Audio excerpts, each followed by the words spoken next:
How brave, how new, how world. Well, I'm Derek. That's Noah. And we'll be answering all of these questions and more on this episode of A Bite of when we discuss Captain America, Brave New World.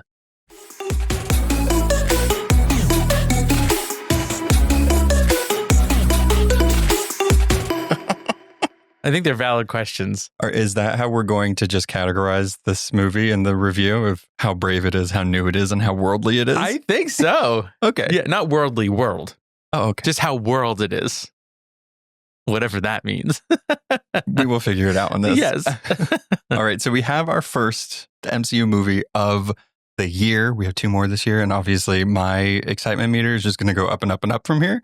So I'm very excited to talk about this because it's a movie that a lot of people are discussing at the moment. I thought you were just going to be like, it's a movie that happened.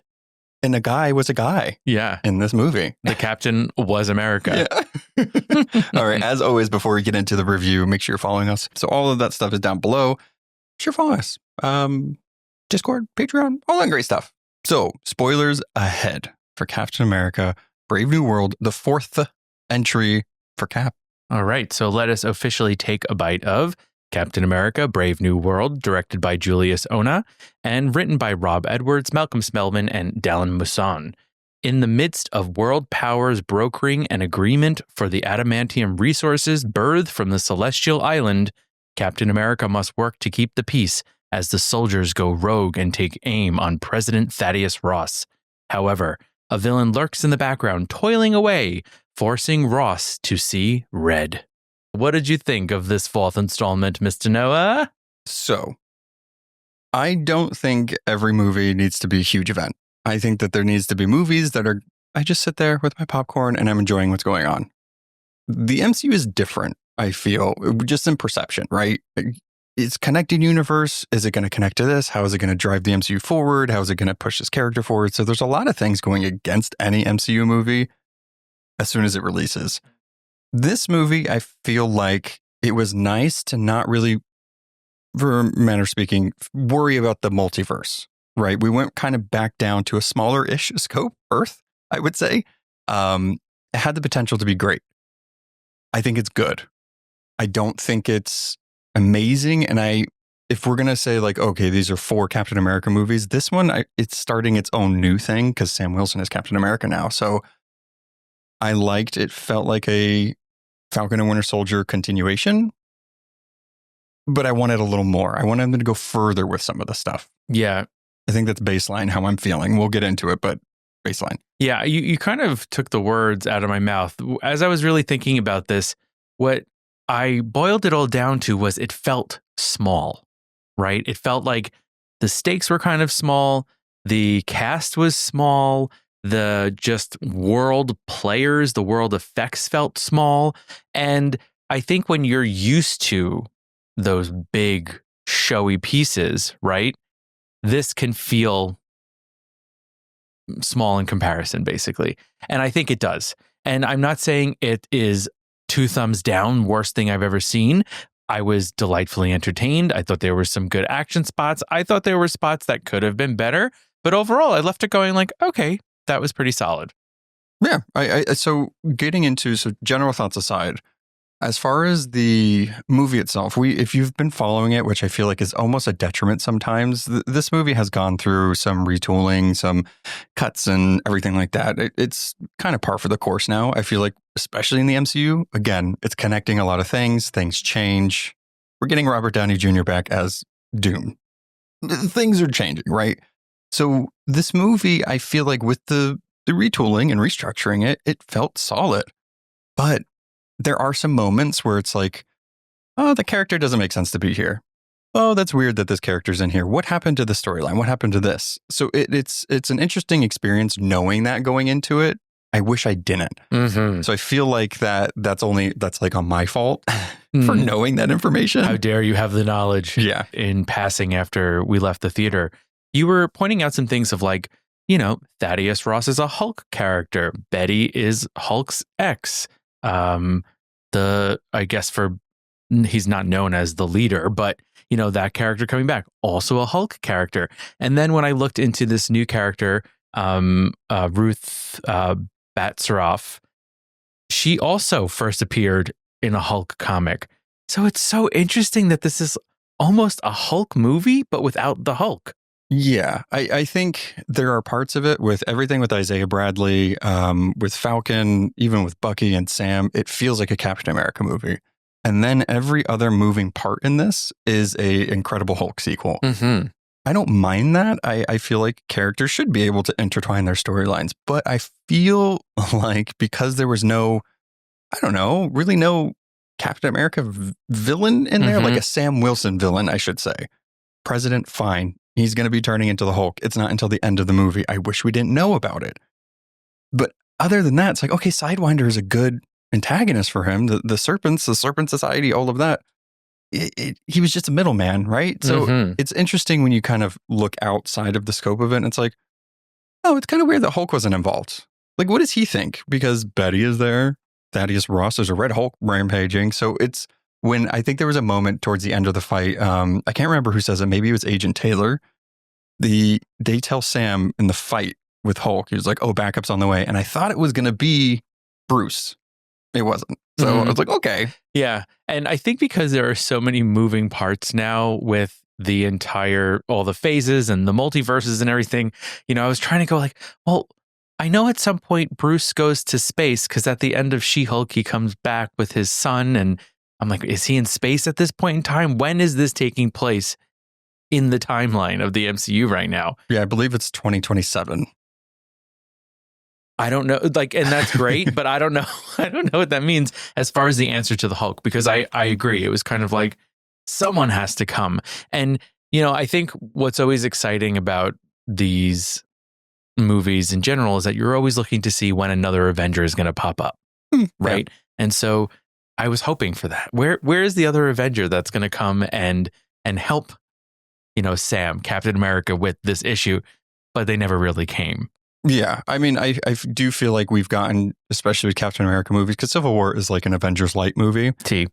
So, and even Winter Soldier, right? It had Bucky, it had Natasha, it had Zola came back, it had all these other characters. And this one did have a lot of characters, but I get what you're meaning. Like, it's like, okay, we're still in new territory and we got Bucky, a surprise cameo of Bucky in here. And that was really it. And I'm not saying that makes or breaks it for me, but it is interesting to have this character that really didn't have any stakes in these villains and things from 17 years ago be the one that's confronting this. I think that is interesting. And I'm almost curious of what the initial thoughts for the movie or the plan was going to be. That's where my gears are turning. Outside of that, so one of the big things in this movie is that Thunderbolt Ross goes to Sam and is like, I want you to redo the Avengers. I want you to bring the Avengers back. You're going to be the leader of them. And Sam very, I guess cautiously is like, what if we don't agree on stuff? Because the Sokovia Accords, everything that happened with that. So what do you feel about this aspect of Sam, even at the end of this, wanting to do the Avengers? So we have Sam going to do the Avengers. We have Thunderbolts, aka Dark Avengers, coming. We have Young Avengers or Champions, whatever they're going to call it. Fantastic Four. Like, we have a lot of teams going on. So are you excited for and what does that look like? I guess 100%, because I guess I am a person when it comes to these storylines. I want to know how they're all going to fit together, right? So you brought up Bucky before. And so we see Bucky in this for maybe 5 minutes. He comes in, he gives Sam a pep talk, and then he leaves again. And I'm thinking, but wait a minute. I just saw the preview for Thunderbolts and he's in Thunderbolts. But now they're telling us that he's running to be a congressperson. I'm like, okay, so I don't know where the timeline of this is, but having this thought of Sam, will you put the Avengers back together again, makes me feel better because I'm going, oh, all right, we're working towards the new Avenger movies, right? That's what we want because we know they're coming, but how is it going to happen? And if this movie does nothing else but, really, well, I feel like obviously it's really situating Sam as Captain America now, and now it's helping us get towards the new Avenger movies that are going to be coming out. Yeah. So I'm excited for that seed to be planted in this film. We always knew it was coming. It's interesting to see how. And I like that outside of the government interference that Sam is like, maybe we should get the Avengers back together. So I like that he has that plan in motion. And then just to take a step back, the Bucky cameo, which I loved, and he had told Sam that he loves him, and then he didn't tell it back. Anyway, so he is running to be a congressman, which I find very fascinating for the character. Maybe it's one of those things of like, there is no Avenger, so how is he going to help the country? Maybe help run it in some type of way or make decisions. I'm assuming that whenever Thunderbolts picks up, because from the trailers we've seen for Thunderbolts, it very much is he's putting that team together. So I don't know if he's already won or he's still running. But it's going to be an interesting campaign of being like, I have all of these criminals on a team with me, but vote for me. He's the rogue congressman. He can put on his leather jacket and ride his bike into the sunset. People are like, yeah, Bucky, vote Bucky, which I would probably vote for him too. Yeah. That hair, Sebastian Stan. Of course. I mean, come on. Yeah. A Romanian prince. So going into the nitty gritty of this movie, how did you feel about Sidewinder? How did you feel about the leader? How did you feel about Ross, like the antagonist / villains of this movie? I thought that, again, I felt like no one really made me scared, right? So the stakes weren't there for me. Right. The stakes weren't there for me. It was like you said, Sidewinder was there in the beginning, being really mean to some people in Mexico for some reason. And then he kind of just, they capture him and that's it. He gives them some intel and that's about it. So it wasn't like he was really an antagonist throughout the entire film. He was the antagonist for like the first bumper. You know what I mean? And then after that, he was just an informant in a way. As far as the leader, again, the thing about the leader that's interesting is that, yes, he looks unsettling, but his powers aren't very scary because he's telling you about math equations that he's done. He's like, I've seen the percentages and it's like, ooh, other than him being able to, brainwash people through their phones and stuff like that and music. With the same song. Yeah. Come on, guys. What if it's just playing on the radio? Yeah. What if they're just listening to Sirius oldie station? And then as far as Thaddeus Ross, I thought this was an interesting arc for the character, right? He's obviously, he shaved his mustache. He is now Harrison Ford. And he has gone through some anger management, right? Which obviously hasn't fully worked because he's been doing some dirty deeds with the leader. What did you think about the villains? I mean, I think all of them, they didn't phone it in. Every single person gave 100%. I think specifically Harrison Ford. Granted, he had more screen time. Tim Blake Nelson, I think as the leader, he did okay. The character of the leader was odd to me as well. Like, to your point, he talks about all these probabilities and everything like that. And it's very like Doctor Strange. Like, I saw how many futures and this is the right one. And it's like, okay, fine. Like, but I don't really know what your plan is here. Like, okay, you're getting back at Thunderbolt Ross. Yeah, it was more just a personal vendetta than anything. Which is fine. I get that. But it's odd. Like, it didn't, again, feel like, okay, what does this have to do with Sam? He just happens to be in the middle of this. I need a little more from the leader. He's like a big villain. Especially with the Hulk. I did like his design. So originally his design was going to look more like the comics where he just has a really long head because he has a big brain. But in this one, I liked that it was a little more of a mutation as opposed to just like an extended version of his head. So I'm not mad at that. I like that a lot. I just needed a little more. What did you think of the relationship that he had with Ross? I liked it. I mean, again, it's a continuation of Incredible Hulk because he got fucked over. Mr. Blue got fucked over by Ross. So it was this long game of him helping Thaddeus, but then he turned it over on him. Fine. Okay. It's just, it was a weird time, I guess. It's like weird timing. It's like, it's been how long? And you've just been there? Okay. Yeah. He's just been toiling away in that underground lab. I really liked Sidewinder. Giancarlo, I think, did a fantastic job. And again, I just feel like he was wasted a little bit. I thought he was going to be in it a lot more. I hope that he's going to continue to be a thorn in Sam's side because that could be fun. So like I heard them say the word serpent once or twice, but it was never really explained who they were. Yeah. I mean, that's how I feel like a lot of this movie was. Like the big thing that this movie promised was Red Hulk, adamantium. That was the things that it kept showing in the trailers. Unfortunately, we knew when the Hulk was going to transform. So we were kind of expecting that. And then the adamantium being in the Celestial, from Celestial Island, I thought that whole action sequence was phenomenal. Those are the things, like those are the moments from Falcon and Winter Soldier that I really, really, really liked. And I'm glad that they transferred it over to this. But unfortunately, the whole movie didn't feel like that. Right. I loved those sequences. I think having the adamantium come from the Celestial that was coming out of the Earth, we finally got mention of it. I know there's been how many movies since the Eternals? We got it finally. My question though is, what does that mean going forward? So we had the US and Japan, which makes sense, fighting over this. So we can get Silver Samurai, we can get Lady Deathstrike. But what does that mean going forward? Like, so are they going to do Weapon X? I.e. meaning Wolverine, right? Or not, right? I feel like adamantium is so synonymous with Wolverine. It's right. It's like to have this word out in the world.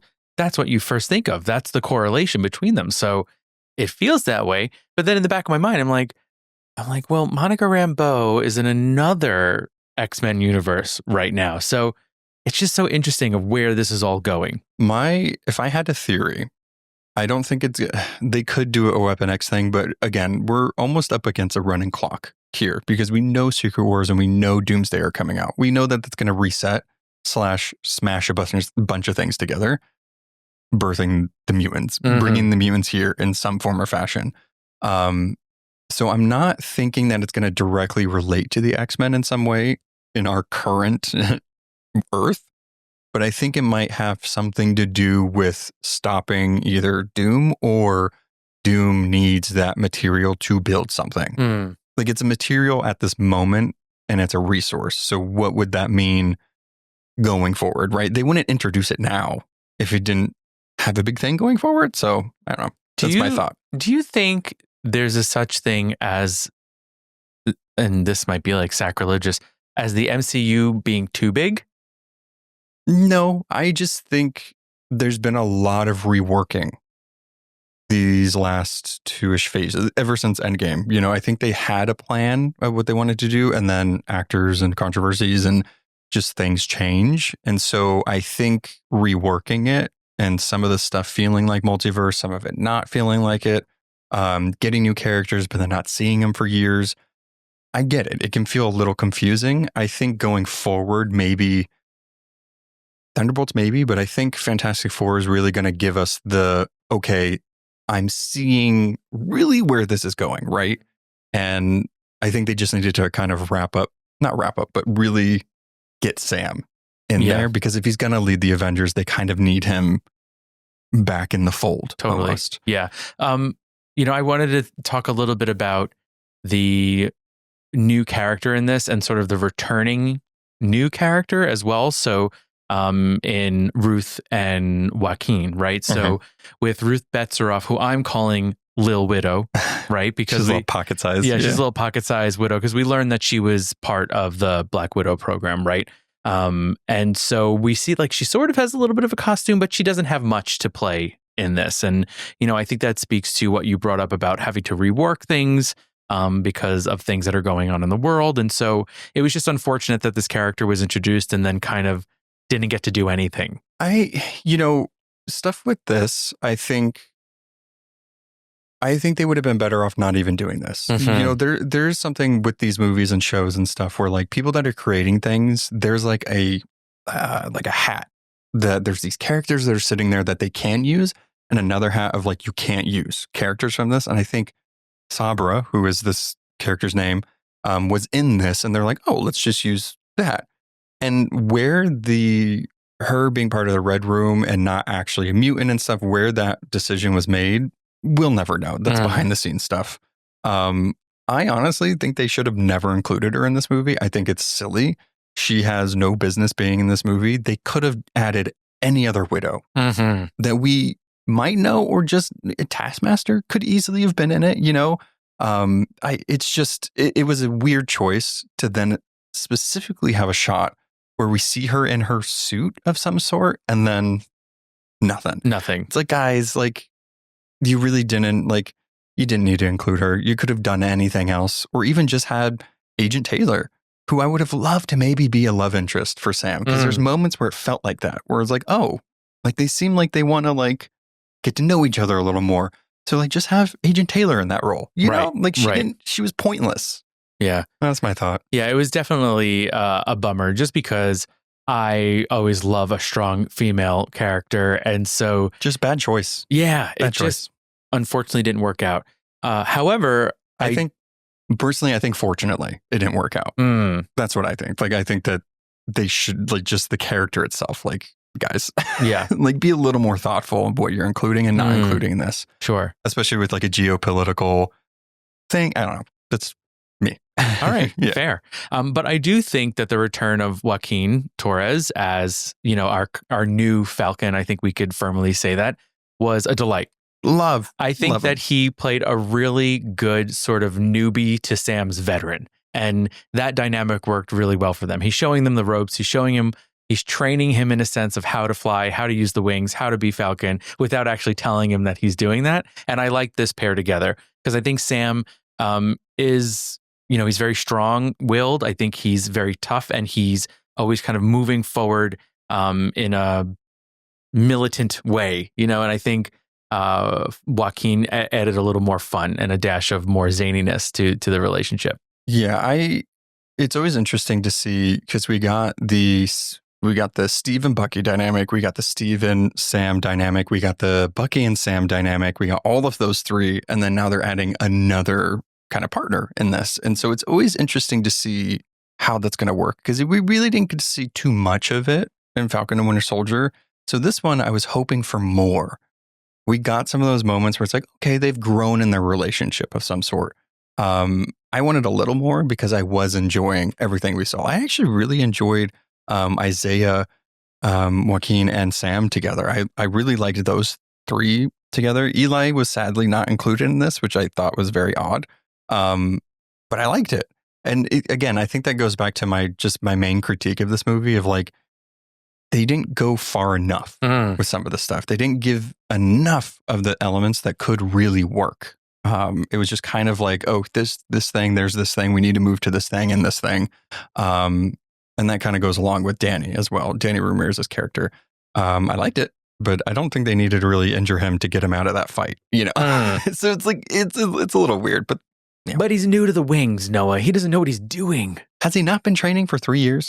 He's been lightly training every so often. No, it's fine. I think it's just more of a selfish thing in me. Like I liked it and I wanted more of that, especially that Celestial Island fight. Ooh. Yeah. Yeah. I think where this movie really shone and really sparkled was in those aerial fights. I mean, those were kick ass, especially with Sam's, you know, Captain's new wings from Wakanda, right? That can like pulse out this crazy sonic blast. Like that was just fire. I thought that choreography, I thought those effects looked so good and were so effective.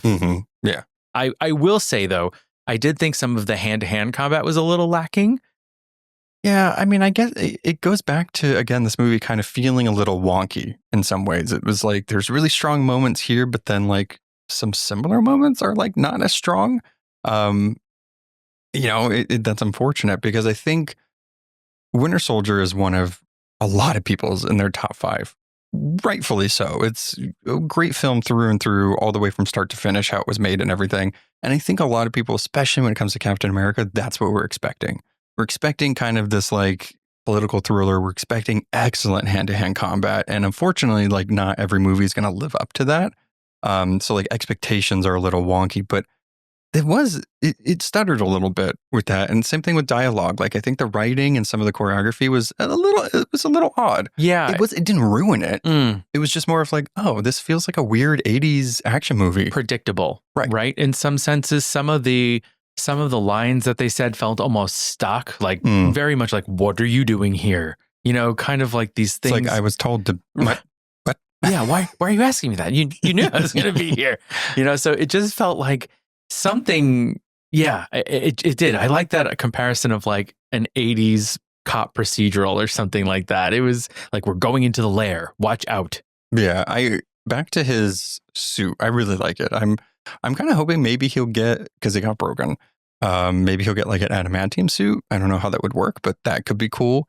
I wanted a little more of the Wakanda tech being used. That would have been really neat. He only used it at the very end to, knock out Red Hulk. What did you think about how he defeated Thaddeus? I mean, granted, Thaddeus, a line in this movie is Thaddeus is like, can he change? Mhm. Can he be a changed man? So like, I'm glad it didn't come to like one of them had to die. But how did you think about like the sun's getting real low, defeating the Hulk? I have been in therapy for almost 3 years steadily in my life. I believe in therapy. I believe in mental wellness. I don't think someone's Red Hulk rage is going to be acquiesced by Captain America going, think about Betty. It's always Betty. Always Betty. I mean, the fight was good, but I think you really hit the nail on the head in the thing of we knew when the Red Hulk was coming, right? So there's a part when they're on a boat and the leader's really trying to get him to become Red Hulk, but we're sitting there going, we know what happens at the White House. Right. So it's almost like the detriment of a trailer. Well, to me, what it feels like, and again, I don't want to like keep like harping on the production and like things that we knew and it changed, because even in the trailers, there's a funeral scene that they continue to show even this year that we never got to see. So part of me feels like almost like, was Ross supposed to die initially? Like, was that what was going to happen? And then I guess the message would be like, what would it be like for the Black Captain America to kill the sitting president of the United, you know what I mean? So it's like, maybe they retooled that, but part of me feels like the reaction that they got at Comic-Con for like Harrison Ford as Red Hulk, it was such a big and good reaction that they're like, okay, let's just like keep showing that. Let's keep doing that. And then it was almost this thing of like, well, we know when it happens. And it's like end of the third act. So this is an interesting payoff to wait this long for it. It was effective, but again, I wanted more. Yeah, totally. Because if you think about it though, like if a trailer is supposed to get you excited, although I mean those aerial fights were awesome, but how you can't show the entire aerial fight, and the only really other huge action set is at the end of the movie. It is odd to like give the end of the movie away in that aspect, because I feel like almost like if your dad, I highly doubt your dad has probably seen the trailers for this. And I feel like if he was to go and see this movie, he would be like, whoa, yeah, that dude came out of nowhere. Yeah, but like, you know what I mean? And like, it's Harrison Ford. So like, that would have been a cool surprise, you know? So that kind of sucks. But again, like, I know we've kind of like picked this movie apart a little bit. Again, that's kind of why our we're job, here. Right. Yeah. Other than that, like other than the things that we're talking about, the things that really, again, worked was Sam Wilson as Captain America. I think this movie, again, cements that he's Captain America. I don't think that we really needed more of like him still feeling like he's not Cap, because that's what the entire Falcon and Winter Soldier show was about. It was nice to see the public accept him. Like in the beginning, he's like, it's all me, Cap. That's fantastic. Right. The government hadn't really caught up to that. Fine. But that really worked for me. His relationship with other people really worked. I think Harrison Ford as Thunderbolt Ross, amazing. Yeah, I'm excited. I'm excited to see where he goes from here. Yeah, I want to see who the new Avengers are going to be. Who would you put on the Avengers of everybody that we have alive right now? So many, but no, you don't have to like a whole team. Well, this is where it gets complicated though, right? Because I'm like, oh, I want Kate Bishop on there. I'm like, but no, she's going to be Young Avengers, you know? And it's like, let's have adults. She's an adult. She's in college. Sam, right? Joaquin, let's get Bucky back. How about some Monica Rambeau, wherever she is, bring her back. That would be cool. How about some She-Hulk? Oh, man. Right? You know, it's so funny. I don't really exactly know why they can't really do a Hulk sequel and stuff like that. And like, they kind of have to keep doing these sneaky ways of doing it. But like, just like to think of like, if She-Hulk, Hulk, Red Hulk, like all of these characters into one, I would love to see Mark Ruffalo, Bruce / Hulk interact with Liv Tyler's Betty Ross. Like, I would love that. I'm just like very excited. I mean, I think that's the thing we should really be focusing on, for the fact that Liv Tyler was back. Yeah. I mean, was she even on set, or did she just phone in? I don't know. It did feel a little bit like the Kim Cattrall and Just Like That cameo where she was nowhere near anybody else. Oh, which is fine. It's fine. Yeah, I mean, I think the possibilities at the moment for the Avengers team is we know who's probably going to be in it, right? It's like Doctor Strange, Shang-Chi, Captain Marvel, Captain Marvel. Maybe not even Doctor Strange because he went off with Clea. Yeah. I don't know. Never mind. Let's bring Shang-Chi back. Where's Shang-Chi? I don't know. Okay. All I will say is that they are all coming back. They all have to come back for the big Avengers movies. Mm-hmm. If it's not in Doomsday, it's going to be in Secret Wars. So I don't know. Maybe we'll see all of them. So final thoughts. Go see it. Go see it for yourself. It's a good time. I think it's a good movie. It's not life-changing. It's not a big event movie. It's fun. It addresses some things that we haven't had answers on in sometimes a decade or like 4 years. So that's just go see it. Yeah, I agree. I thought it was entertaining. I thought that it moved our Avengers timeline along, which we desperately needed. It finally brought back the Celestial Island, which we all wanted to know about. And I just loved seeing the new Falcon get to spread his wings. And if they really want to like mix things up and do something new, give me like a origin story of Isaiah Bradley. Mm-hmm. Give me that. Because also Carl Lumbly, oh my, every time he was in this movie, sold. Yeah, that Sold. was, I mean, if we think about it, that was really I think the emotional part of this movie was him being a political pawn once again, being used by someone unfairly and treated unfairly and being imprisoned. And also like script wise, it's kind of fucked up for Sam to like go to Isaiah and be like, come on, let's go to the White House. Let's go to the president. It's like, dude, like I think he could say no. Yeah. Yeah. Like, and the part where like he was getting arrested and he's like, watch my suit. And I'm like, these are like the emotional moments that you're like, that not that you want to happen, but like those are the things that really speak to people when they're watching the movie. And again, I just wanted more of that kind of thing. Yeah. But more Isaiah Bradley. That would be fire. Yeah. I want him to get his own super suit. Oh, Isaiah. Yeah. That would be cool. That'd be fire. All right. So till next time. Till next time, folks. Goodbye. Goodbye.